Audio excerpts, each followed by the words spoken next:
Hi everyone. I recently received an email from one of my Tablesaw seminar attendees with a question on cutting multiples, in this case small pieces. Very small, 1.5 by 1.5 inch pieces for something like a tic-tac-toe board or a chessboard. So as I started to answer it, of course it struck me a picture's worth 1,000 words and a YouTube video must be worth even more than that. So I thought I would put together a little video on how to safely and accurately and easily cut these small little pieces. And this is what follows. Thank you very much.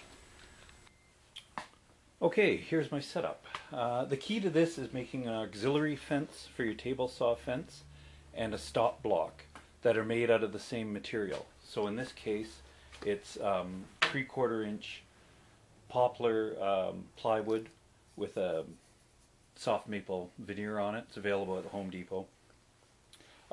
My fence, I attach it with bolts that fit into a little key slot, and then I put a coat of furniture wax on it just to give it a little bit of slipperiness. This works really nicely because you only have to do one setup. We're going to rip the board to the specified dimension, and then we'll slide this back or remove it and put on a separate block made of the same material, and use that as our gauge for doing the cross-cutting. And then we don't have to adjust anything.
And there's a whole pile of little squares.